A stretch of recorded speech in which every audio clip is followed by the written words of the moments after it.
Human evolution.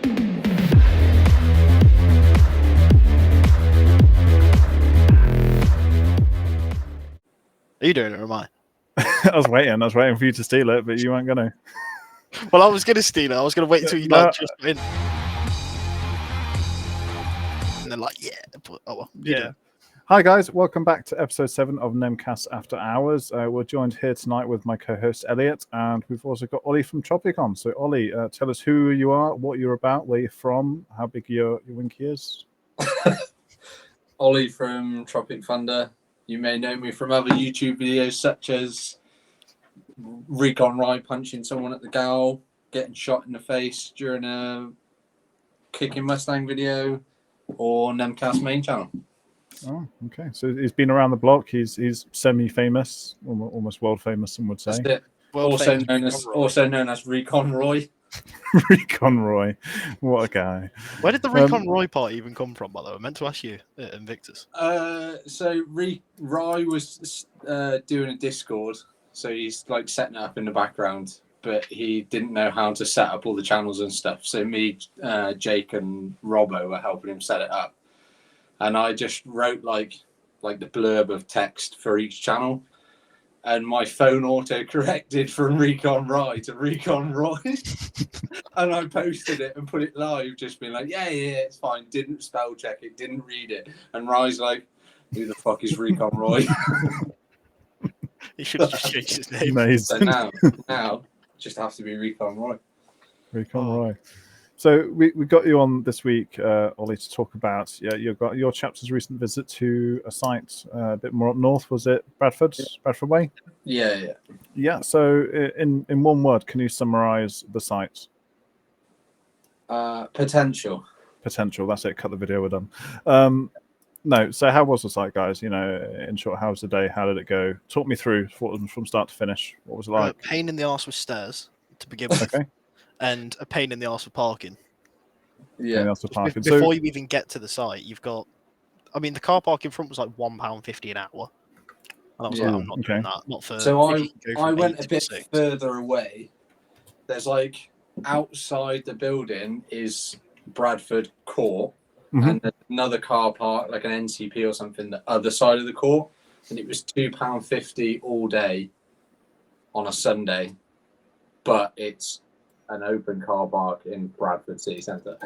So take your chances. It feels a little bit dodgy when you're walking through with a rifle case through the centre of Bradford. Like, yeah. It was quite far away, to be fair. Like, I had to wheel my case, quite far down the road to the next car park, which sucks. I think we had like sorry, Dom.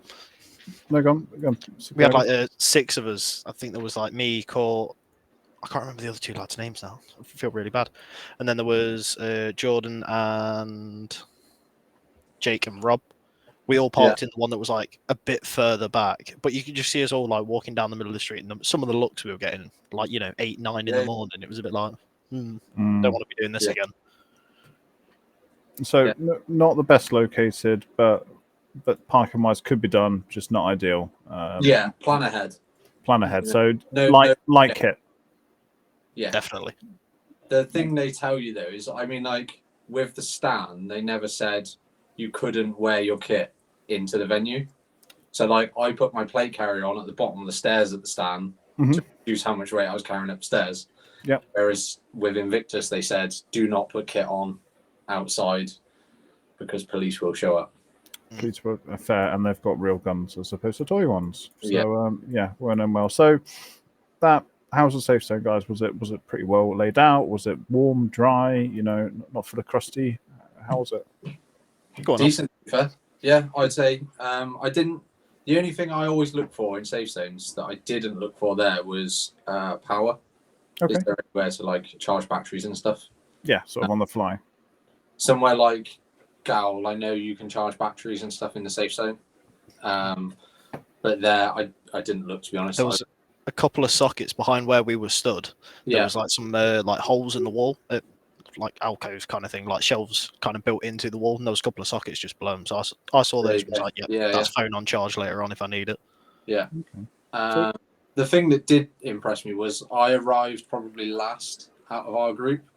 I don't think the marshal that let me in was aware that I was with everybody else. He was like, "Oh, do you want me to like help you find a table? Shall I like help you clear a space so you've got somewhere to work from?" I was like, "No, actually, I'm with these guys. I'm all good." That's good. I thought that was decent of first interaction with a marshal.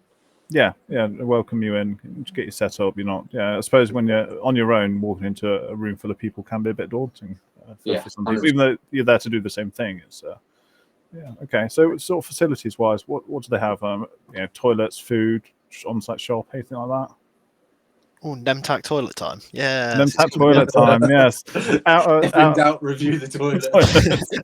Always a sound base. So yeah, how were the facilities? Yeah, decent toilets. I think it was an old office block or something like that. I think some of it was office. I can't quite figure out what was going on in the basement, whether that was just like supposed to be all plant rooms or whether there was being something manufactured down there or what. But yeah, it was like office toilets, so there were nice toilets, proper toilets, not shitting in a cubicle or a hole in the floor.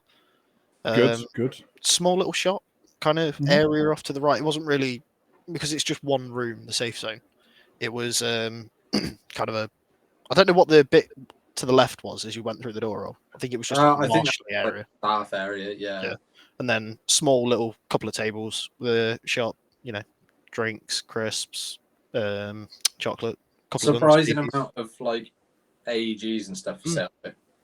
Okay. For a shop that had like a handful of choices of BBs, maybe a can or two of green gas, and some snacks, but then to suddenly have like AEGs and pistols and stuff for sale was like a bit of a surprise. There's some really random stuff as well. They had a VZ60, KWA VZ61, and then standard AEGs, but then just like random gas bits. I was like, why is this here? Yeah. Just on the off chance you might need that specific bit. Yeah. I have no idea like whether that was the shop's like Invictus's own shop or whether that was like somebody else. It was just like it was just kind of there for like emergency use only. Yeah. Well, it's nice better to have something than have nothing on the day, 100%. I suppose. I mean, what were the sort of limits like for BB weights? I was going to attend, so my understanding was 2.5 or 2.8. 2.8 was your max, yeah. 2.8 max, and are they a hard 350 or 328 one dual? How are they running their FPS? So I took my AK, which Court had just kind of finished off for me again, cleaning it and everything for me. That was shooting. I was 5 FPS over, so I think I was shooting 295, and the guy was like, "Hard no." He was like, "No, you're not using that." Yeah. Okay. I was like, okay. Went back. Did nothing to it. Just didn't use it for a bit. I promise, Invictus. Went back, got it down, and it was fine after that. But he was like hard on me. Like when I was doing the shots, he was like, something's not quite right here. He maybe put 10, 20 BBs through just to make sure it was, not just something stupid to bring it down. Like I don't know, lodge something in there or whatever. No, fair. So I mean, chrono-wise, was it nice and smooth process? Tag all your guns, or was it the case of we're going to tag guns because we're going to spot check you? How did that sort of roll? So mine was quite easy. MWS. I was on limit for first. I'll have that. Yes. Hi, friends. Hi. On limit for like first 2 shots of a mag, and then under, which was nice.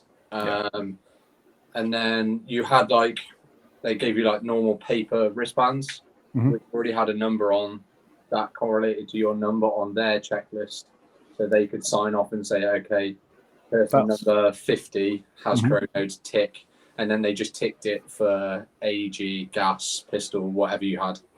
That's good. Did they record your weight as well? They did have scales there, but they didn't. I don't think they weighed mine. But they just said, "What are you on?" Okay. Well, so it's a good way of doing it. Solid system. And they had 2. They had 2 chronos going at once, so it wasn't horrendous. How many sort of players are you looking at the day? Was it sort of full house, half full? I mean, for what I've heard bits of it, tell me how it started before it. It started really full. Yeah, it started at 60, I think. Yeah. I know by the end of game 1. Yeah, I know I was player 49 or 50, like by my wristband, so decent numbers, I would say. That's how it started. That's obviously not how it ended, but that's the longer part of the story. People were not very pleased with how other people were playing, but we'll get to this bit shortly. We'll get the boring bits out of the way. So, how it played out? Are we talking 1 levels, 3, multiple? Sort of how did it flow? What's the site like? Describe it to me in the best sort of way you can. I'm assuming it's a very old building. Mm-hmm. It feels like almost Victorian. It's very, very old. 4 floors and a basement, I guess. Yeah. Did they use the ground floor? I can't remember if we went actually on the ground floor, if we kind of skipped it and went straight down to basement after first. I'm not sure. I don't. In all honesty, the whole space is so varied. You can't tell where you are. I couldn't tell where I was. Yeah. Yeah. Other than I'd say the top floor was the easiest. Mm-hmm. It's like 2 lots of offices, and like a shower block, and it's just one big circle all the way around. In terms of cover, are we looking built up, or is it you're going into empty rooms like at Anzio? When you're playing up that sort of area, or are these built up? They put stuff in them. Is there stuff to work around, or is it sort of CQB, or is it like Speedsoft? How's it sort of set up? So you got, they tried to keep some of it, obviously with it being an old office of some form. They had a couple of desks in there, things like that. But then they also, filled it out with like Harris fencing, things like that. Big water containers, the small water barrels, all kinds of stuff. But safe to say the fencing though was like the solid steel type. Yeah, I can't think what it was called. Not the like see-through stuff with just a cover over it. Mm-hmm. So yeah, it was good, and like I said, every floor varied. So basement was a lot of fencing, which leads to loads of angles. Mm-hmm. Top floor was like almost no cover, other than like the big blue plastic drums. Oh yeah. So they used those for sporadic cover, and then a lot of the other floors you didn't need it because the rooms were so small. So you were literally just one room to the next over and over and over again. So you were never in a big open space. I liked as well that top floor, because it was daytime anyway, you had the light coming in through the windows. But if you went into the basement, there was not a single window in there. It was literally pitch black, apart from a couple of lights that obviously they'd set up. Yeah. So definitely torch game. Bring your torch, or your carrots, or your nods if you're feeling spicy and don't fancy them getting shot out on the day. Yeah, if you weren't fussed about them getting shot out, because you will get lit up down there. Like everybody gets shot, friendlies, enemies, everyone just gets shot. I wouldn't want to be a marshal down there. No, the marshals were getting pretty hacked off by the end of the day because there was a lot of, I wouldn't say HPA abuse, but they were using all of their advantages, which led to lots of ricochets, which the marshals were taking mostly. See, you always hear that HPA player, you never hear that AEG player. And this is the opposite of it. It's always that, which is a topic I think we're going to look at later on in a future podcast there, Elliot. So, in terms of the day, how did it go? You've got a site. It's not linear. It's not stagnant. How did that play with the people that you had? Sort of talk me through. So, as far as I remember, the first game being the attack defense one. Mm-hmm. Yeah. So there was like a small heli case. Inside is something they've made. It was quite good. It was well made with a timer and a switch. So when the switch is in like position 1, it's counting up. Mm-hmm. So you're in a race to switch it over to stop that timer. Right. There's a red side and a blue side. 2 teams. When you're defending, you can hide the timer wherever you want. You get 2 respawns, and then attackers get unlimited respawns. They've got to get to you as fast as possible and reset the timer. It's just a game of keeping them at bay as long as possible. Yeah. But with a bit of actual interaction. Yeah, we attacked first, I think, didn't we? I wasn't on your side for this, was I? Oh, so the very first game, my M4 shat itself. The warm-up, it shat itself. So the first game, I missed out on the warm-up, missed out on pretty much half the first game, literally walked down the staircase to where our half was, and then they were like, oh yeah, game's ended. I was like, oh. Yeah. So is this your new Cyma, your new retro that has lasted how many games? Oh no, it still works. I think it was a battery issue. I think I charged the battery, but Okay. I literally got like 2 shots out of it. The battery had stopped working. If I took it out, plugged it back in, it'd get another 2 shots out of it, and then it stopped working again. But it sounded completely fine, so I don't know what's going on there. So it wasn't a skill issue. No, it's a corny problem. A corny problem. Fair. Reasonable. So the game's going smoothly. Yeah, so we attacked first. We attacked first, went through the offices, clearing the way, all going well. Get to the bomb eventually in like the furthest away office.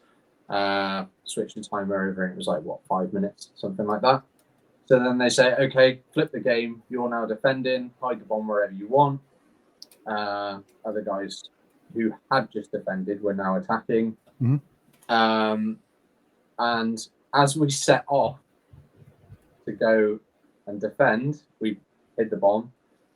Everybody sets off. I got left with one random, and we've got one long corridor in front of us. Turns out we didn't realise that it was a circle.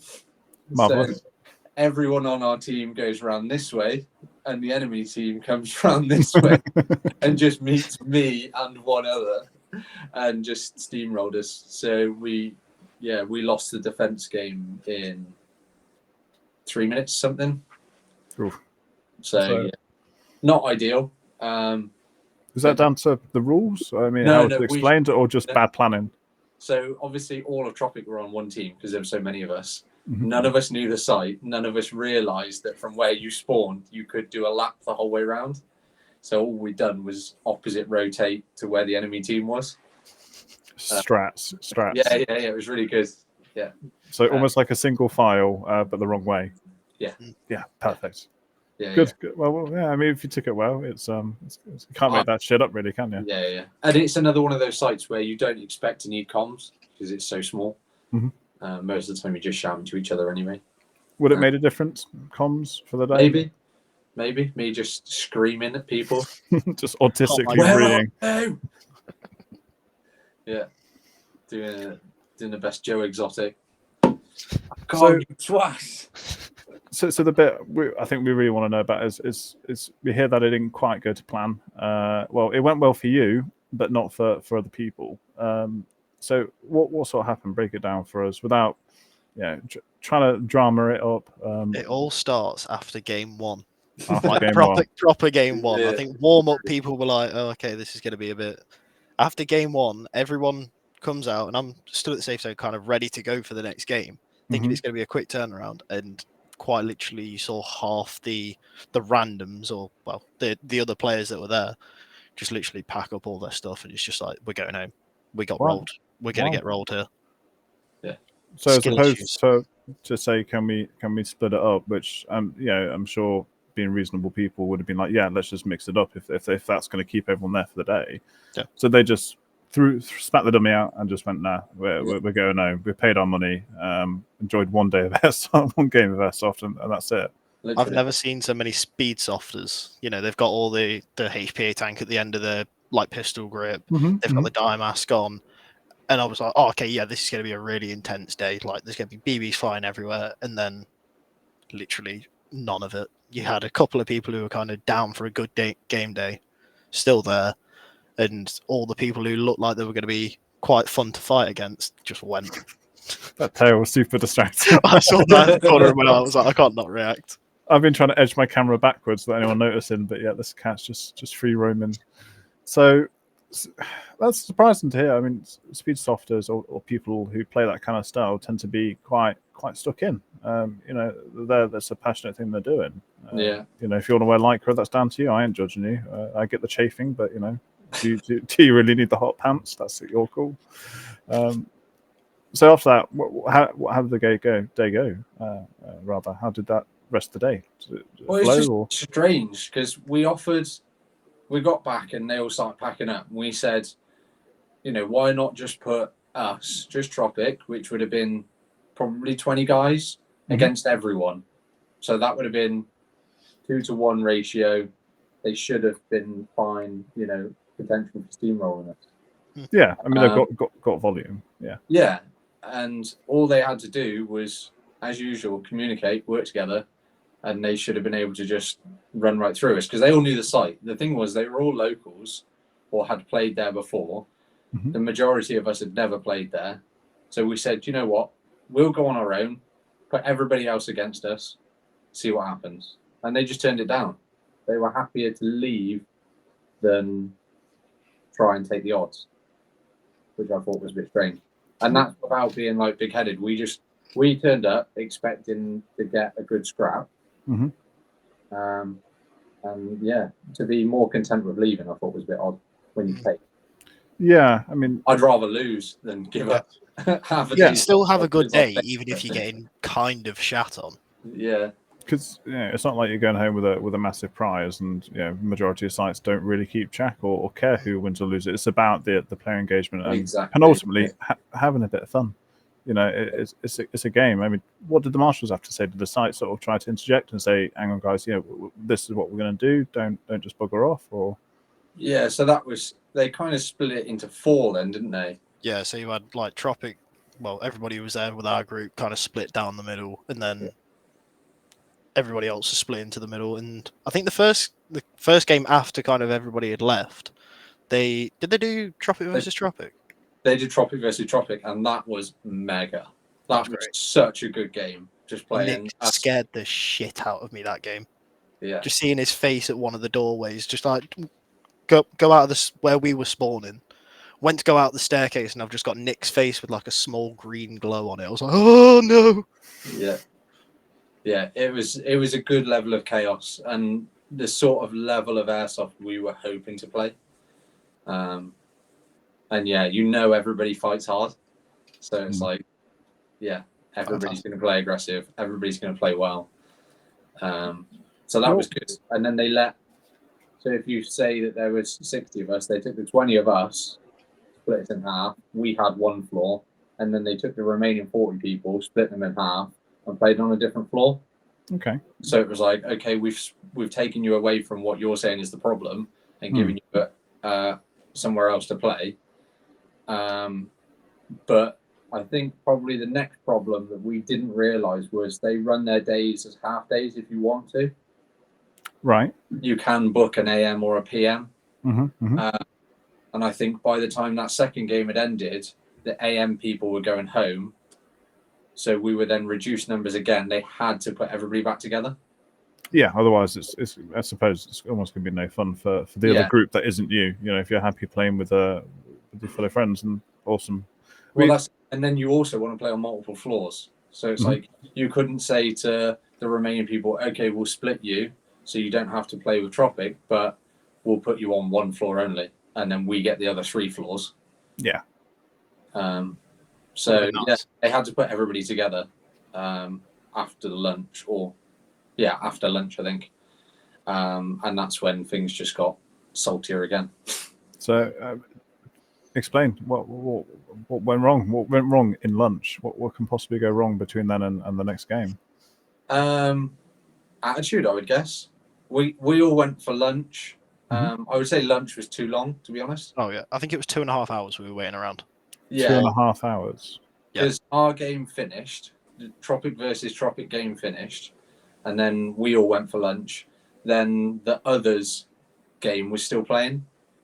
So then we had our lunch break, their game finished, then they had their lunch break. So we had our lunch break and their lunch break. Right, why don't they just run another game until their lunch kicked in? Exactly. You can. I think it just got missed in the chaos. I think the marshals were probably trying to deal with keeping people happy, and maybe just missed that. Some of us went out for lunch.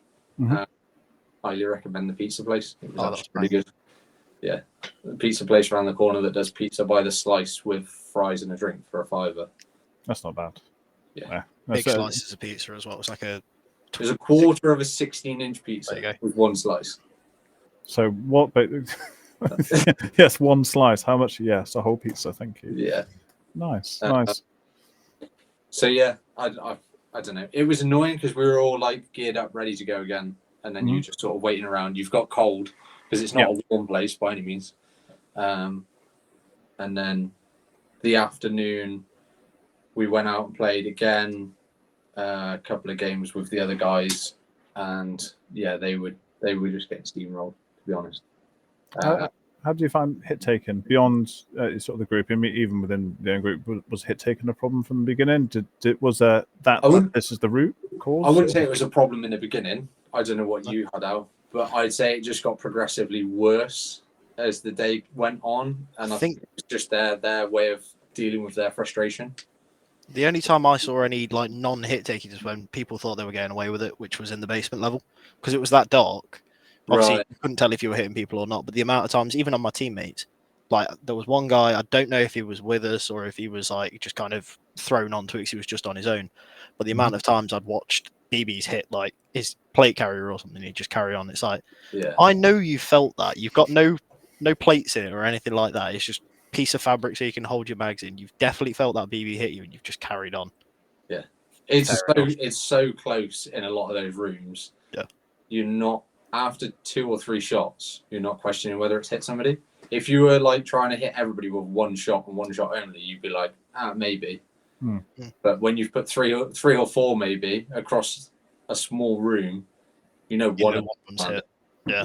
Yeah, and it's not taking long to get there. It's you can't really move out of the way. No. So that's a bit of a shame. But but on the other side, would it be a site you want to go revisit again at a later date, give it another chance to see its full potential with sort of a full player pace for the day? Do you think it'd be worth a trip out for people looking at it, or maybe even yourself? 100%. I'd go back. Very good site. The only difficulty for me was the travelling distance. Yeah. I'm sort of West Mids, which means it was on a good drive first thing in the morning. It was just under 3 hours. Hitting traffic on the way home, it took me close to 5. So that was tasty. By the time all these guys, so with the afternoon, everybody getting stroppy, more and more people were just leaving. So we ended up at the end of the day where we were like, are we going out? Are we not? Is there anybody to play? Didn't look like it, so everybody packed up, which meant the day ended sort of early. So I spent more time driving than I did actually playing. Marvellous. Because of the extended lunch and things like that. It was like, yeah. Ollie just wanted to play driving sim that day. He didn't want to do airsoft. Just sit in traffic and traffic simulator. It's good fun. Once again, not enjoying the M6. So overall, good site. We would recommend again. Yeah, good site, well run, good games. Just don't go in a group, or don't go in a big number group. If you go in, say 3, 4, 5, 6 people, go for it. You'll be sound. You'll probably have a really good day because hopefully loads of people won't leave. But if you're planning on going as more than a maybe 10-man group, just don't. Just go find a woodland site or a bigger indoor site. Go and accept being split up. Yeah. You're probably either going to get a 5 and 5. If you're lucky and there's another big group, you might get, your group versus their group. But in fairness, the marshals were like, you could see they were disappointed with their locals. They were like, we tried to make them stay, but they just don't want to have it. We're not going to chain them down, so you will play airsoft, But, AI 500. But it's bad form indeed. So if you're one of those players that left because salty, maybe have a rethink about why you're into airsoft. It's not on. You're spoiling a day for everyone else, not just yourself. And if you paid the money, what a waste. And if you've got problems, you need to speak up. Yeah, that's the thing. We were open to suggestions. It wasn't like, no, we've come here to bully everyone. This is our day. We're going to do what we want. It was like, we came to play. All we wanted to do was play. But no one wanted to play with us. Yeah, people had said, okay, you can only play as a team. You're only, and like banned us from having bangs even. We would have taken those odds because it would have meant everybody got to play. Yeah. So you're allowed bangs in the city centre. What were the sort of limits? Are we talking 9 mils or 209s? I think it was 209s. 209s, yeah. 209s. Okay. So I didn't see any Mark 5s, but I don't know if I didn't see any Mark 5s anywhere, to be honest. I didn't see any pyro. Yeah, like pyro. It wasn't reusable. Yeah. Everything was reusable. Probably goes without saying, no smokes. Yeah. Yeah, you're all going to choke to death there. Lovely, fantastic. I think that the whole reason they've got no Mark 5s is because, it's an office block. It's probably a higher chance that something is going to catch fire, whether it be the carpet, the floor, something on the wall, maybe even the paintwork. Some of that was chipping off in some areas, but, is what it is. There's a potential for fire risk, I suppose, and people set fire to woodlands when it's wet. So given that, I think people would. In fairness to it, you're not questioning 209s in that space. No, it's like they're not loud enough. No, and if they're going off next to you, you're going to feel a bit of something, sort of come back. If you don't mind, chaps, I'm going to take this minute to interject for a quick sort of shout out to Waldo Customs. Now, Waldo Customs, we had him on the Nemesis Tactical Main podcast, where we're looking at sort of the products he does and what he does as a company. And he's very kindly sent us a new MWS hot arm and also a recoil spring set. Well timed, very good. Yes, we did love Waldo. So you can find his website on the link, which I will share with you now, which I can't find to share my screen. That's really embarrassing. I had this all ready to go. Oh no! I know.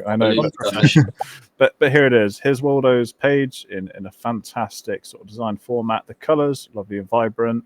But you're paying £23.99 for sale price. You're getting 2 products. The Laylax version of this is almost 20 quid alone from other retailers. So you're not getting a bad deal there at all. With a bit of shipping, you're looking at less than 30 quid for a hop arm and a spring set. That's not a bad deal. So it's something you look at doing or someone want to try. I'd highly recommend you give them a go and sort of see what you think for yourself. You're going to give us a review after you tried it, Dom? I'm certainly going to give you a review. I've already had this out side by side with the Laylax arm, just to sort of have a comparison. Very similar. There are some differences, but I think I'm going to do a little 10-minute video just going over sort of what I think of it before I put it in a gun. But at the end of the day, it's an arm. How much can you talk about?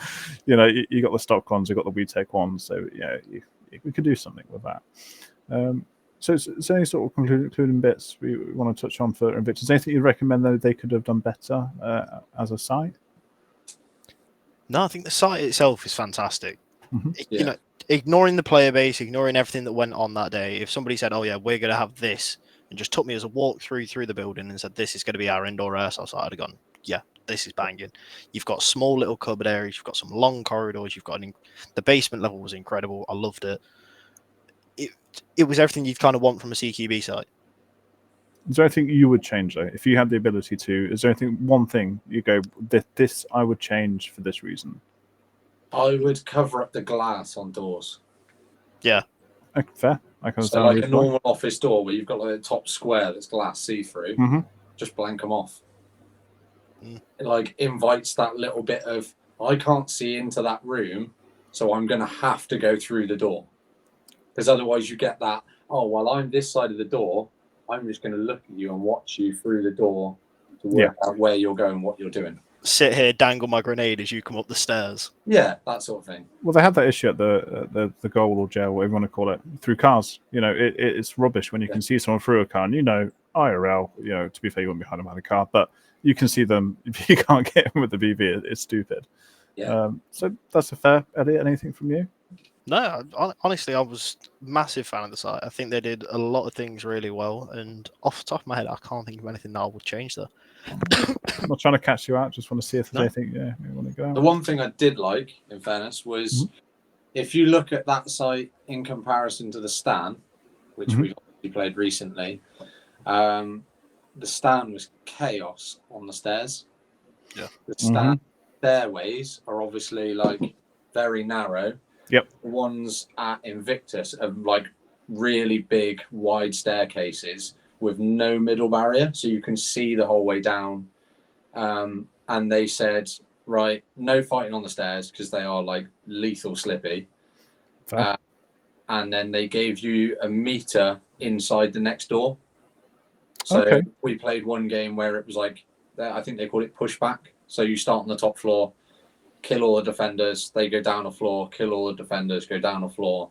Same as what we did at Stan. But it meant you could get through that first door and like start a fight. You weren't just trying to fight through a doorway all the time. That's nice. At least you got a chance to get in. And I think that'd be one for the Stand to maybe take up and just say, look, kind of set a barrier or set a point where it's like people can at least get in and maybe get something going before it's fairness, just 10 minutes. The Stand did actually say that as we left. Okay. They said, I think after you guys have played this, we're going to give people a bit of a break on the stairs. Because, yeah. It can be a bit hard. Yeah. Yeah. Especially if you've got newer players, Mhm. less willing players, maybe. Even less able players. I mean, if you can't basically get down on the floor to shoot at somebody who's down the staircase, you're just going to get hit in the ankles all day. Yes, I love being shot in the ankles. Yes. Exactly.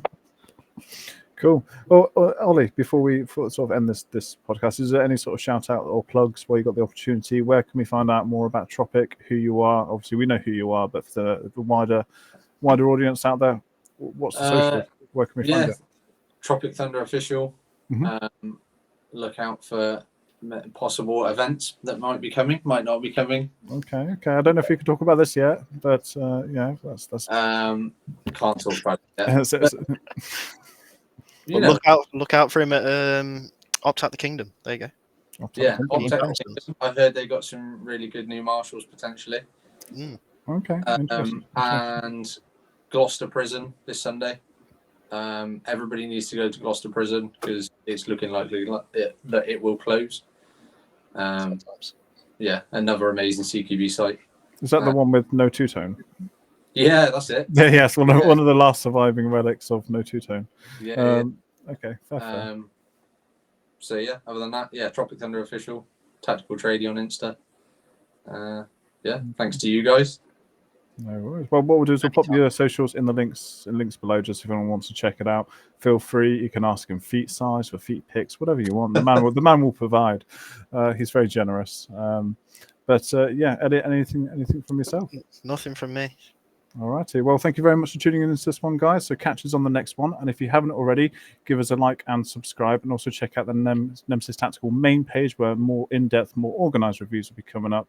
And so keep an eye on that for upcoming future events. But yeah, until then, we'll see you in the next one. Before I forget it, nice hat, bro. Nice hat, bro. Nice hat, bro. Ollie, where's the hat? Oh, wait. We're still there. Nice sticker, bro. Yeah.